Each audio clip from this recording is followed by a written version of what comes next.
Just let you know, if you're big with the water.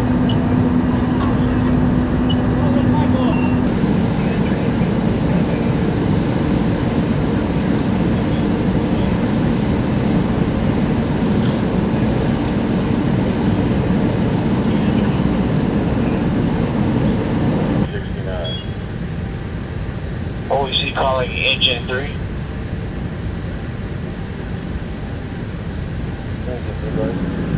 Engine 3 be advised, HPD shows me around the time.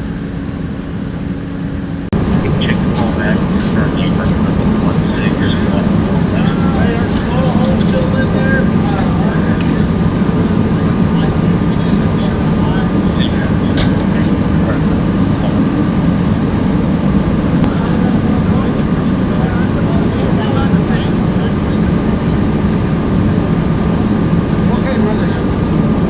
What the?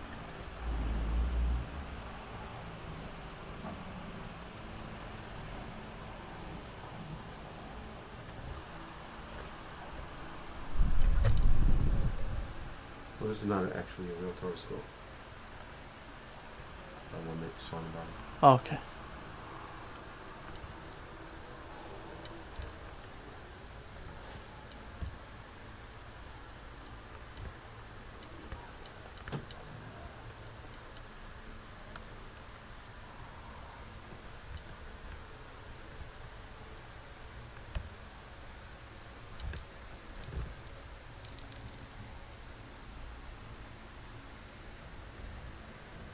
Arson, it might be a big story.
My name is Mario Gallegos, and I work for the Houston Fire Department. I'm a public information officer. Okay, can you spell your name for me, please? Mario Gallegos. Okay, can you tell me what you guys responded to here today? We received a phone call at the OAC, the Central, because they reported a fire on a synagogue building. That's where we came to, a fire in the building.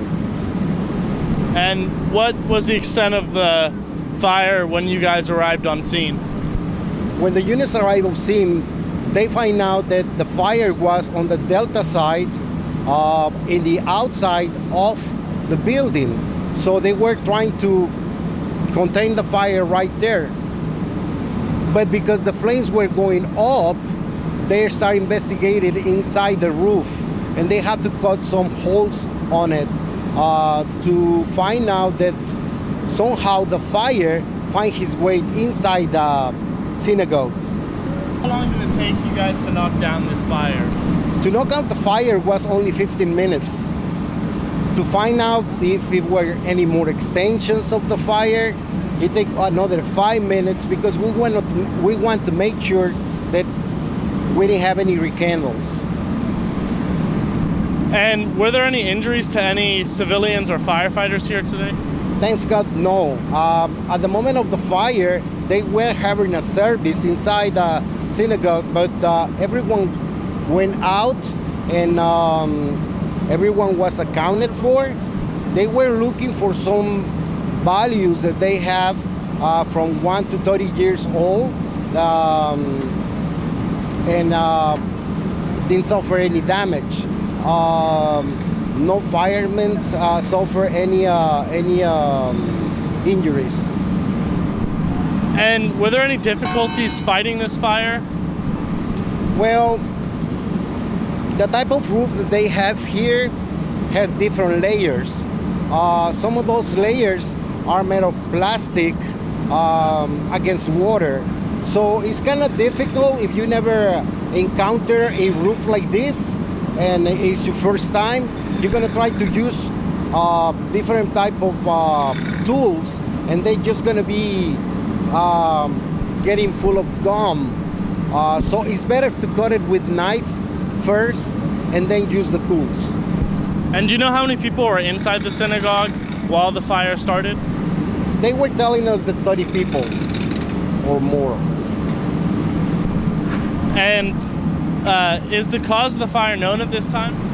No, at this time, the arson investigators are working on it. They're inside this building trying to figure out what could cause this fire. And is there anything else you'd like to add about this incident here tonight? Well, just to tell everyone that if they're gonna put their heaters, make sure they're inspected, because a lot of the fires that we've been having today is because either electrical or heater caused. Is this believed to be, was there a heater found inside? No. Like I said at the beginning, the fire started in the outside. Your name, how you spell it, please? Rabbi Aryeh Wolbe, Aryehwolbe. And can you tell me what happened here tonight? At our place or over there? At both. Okay. Starting from over there, what you saw. And So what you... I'll start in chronological order, okay? So we were here, we have our regular weekly partners program. It's from 8 to 9, and towards the end of our program we have one of our participants speaks, and in the middle of his speech, just to wind down the evening, and this is a weekly event, someone comes running in and says, "Fire, fire, everyone out."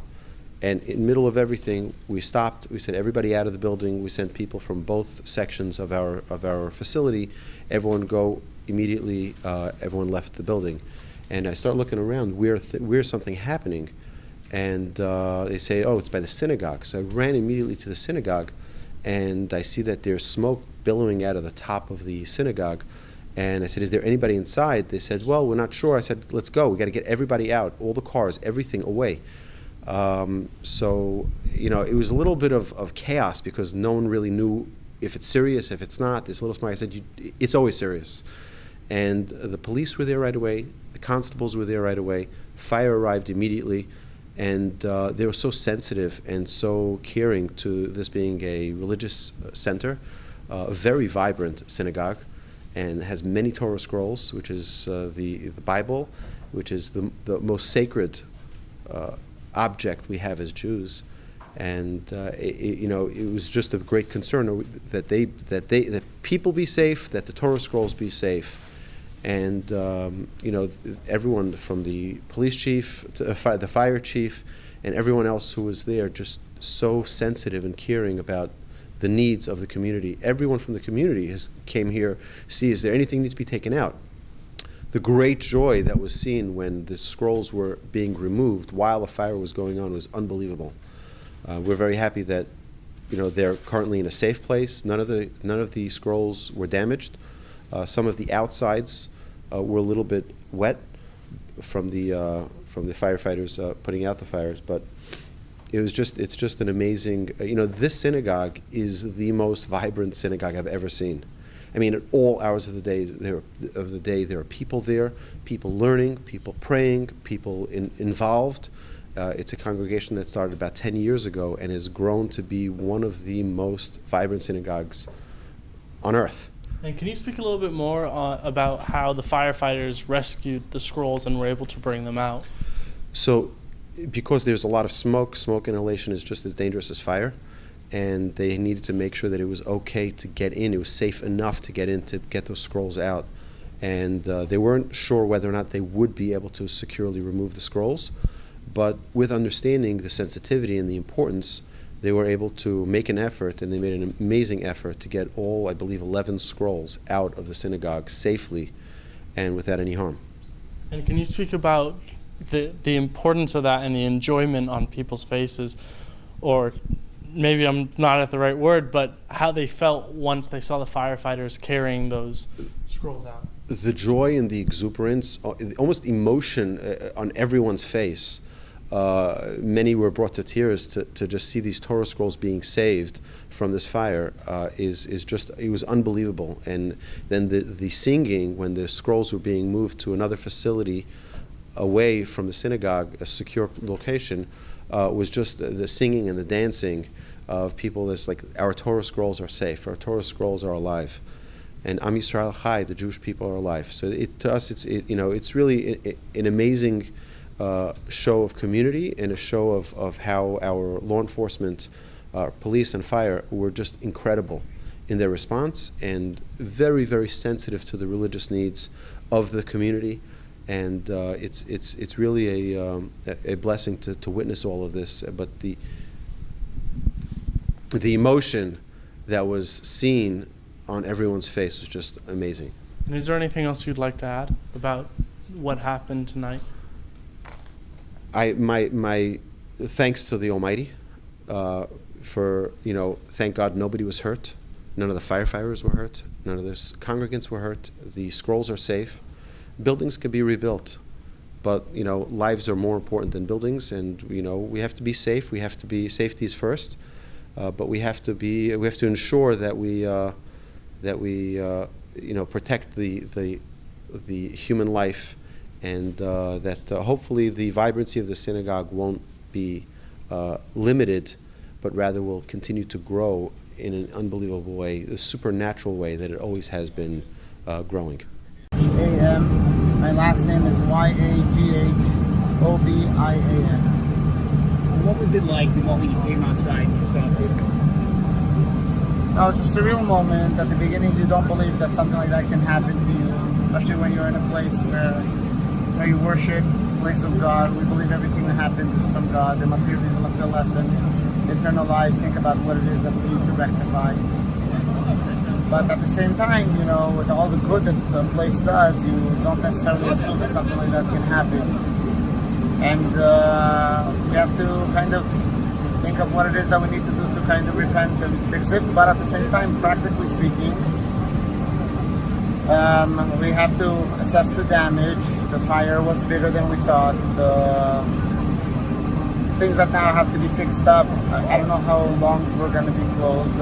Immediately people came to help and offered assistance. But it's your place of worship, it's your home, it's the place that we built, we put it together. Thank God, our scrolls were not hurt.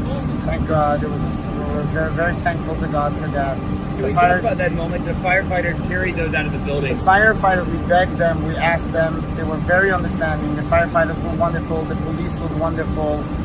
I really want to thank them very much publicly. They were really very nice. Some of the individuals, of course, protecting the law, didn't allow us to even discuss the thought of someone going in. But there were more veteran individuals amongst them that understood the sensitivity of having holy articles potentially damaged. And they said they will take care of it. The firefighters brought out, with the police, they brought out our holy books. And we got to see that they're all okay. Again, I want to, again and again, first of all, thank God. And for the miracle that no one was hurt and no holy article was damaged. And I want to really thank the firefighters and the police for their bravery, for their sensitivity, for their understanding. We were willing to jump in there, even if some of us may be arrested, just to walk in and take those things, take whatever damage there would be potentially to our bodies. We didn't want our holy articles being hurt. The firefighters saw how important it was. They were caring, and they walked in. They brought them all. They asked us, are they all out? They allowed us later on to go in and see if there's anything else. And our friends, Rabbi will be standing here next to me from Torah and Outreach Resource Center of Houston Torch. They right very close to us. They immediately told us that we can hold services by them. Marlan Minyan, another synagogue here on North Braeswood, by Belden's, Rabbi Moskowitz and their congregants opened their home to us immediately. But of course, we're not exactly in a state where we can think clearly 100%. I don't even know if I thanked everyone that I need to thank, but our congregants were all going to pull together and better make a bad thing into a good one with the help of God if He blesses us and that's what He wants us to do. But again, at the same time, we have to think of what it is that brought about this awakening of our need to better ourselves. And again, safety, number one. We don't exactly know what brought this about, but we have to take more precautions for safety. I want to thank our community and our congregants for immediately running to do anything that's necessary. And well, we'll see what the next couple of days bring about. The police and the fire departments were beyond awesome and caring, amazing. I just want to say that sensitivity by the departments that have authority here is so important. And the constable, the police, the fire departments, their sensitivity was something that allowed them and us to be able to do whatever was necessary under the circumstances. So again, thank you, and God help us. Is this going to affect any Hanukkah celebration plans that you guys have? Yes, absolutely. We have Hanukkah celebrations plans, and I'm sure on one hand, when these types of things happen, community comes together even stronger. So lemon will become lemonade. Hanukkah celebrations potentially, we're gonna be here at the synagogue right now. We don't exactly know what's gonna happen, but it's gonna be even better, I'm assuming, in some way. And we have Sabbath, Shabbat services, and many other programs that we had this Shabbat. We'll have to kind of change gear and think about what we're doing now. But but that's the least of our concerns right now. And we're happy that the holy articles are safe, and that the people are safe, and yeah, that's good. Lastly, if people wanted to reach out, help you guys out, how would they be able to get in contact with you? We have a website. It's torahvachesed.com. Torah, V as in Victor, A as in Apple, C as in Charlie, H as in Harry, E as in India, S as in Sam, E as in India. Sorry. E as in Edward, S as in Sam, E as in Edward, D as in David. Torah Vachesed .com. We have a PayPal donate. I appreciate the question. I wasn't even thinking in that direction, but we appreciate the concern and the care and the support. Now, I understand that the firefighters told us that somebody might have heard something before the fire was discovered. Do you know anything about that? Any of your congregants that saw or heard anything before it started? Or We heard a sound of something moving, something burning. You know, there's this thing sound for something burning, but it was big enough that we just thought something was moving. yeah, One of our congregants screamed out, "Get out, it's a fire." Something to that extent. yeah, Everyone get out. And we immediately evacuated. A couple of us just made sure that there's no one else in the building. We went back understanding the risk, but we went to the bathrooms, went to the kitchen, made sure that no one's there. And then we left the building.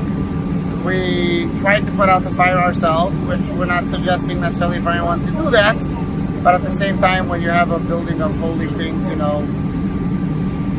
some understandably prefer, God forbid, getting hurt than their holy articles getting damaged.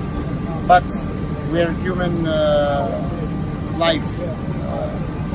You understand, supersedes everything, but in those moments, you want to protect whatever's dearest to you. Can you spell your name one more time for me, please? It's A as in Apple, V as in Victor, R as in Robert, A as in Apple, H as in Harry, A as in Apple, M as in Mary, Abraham. Last name is Yagobian, Y, A as in Apple, G as in George, H as in Harry, O as in Over, B as in Boy, I as in India, A as in Apple, N as in Nancy. Thank you very much.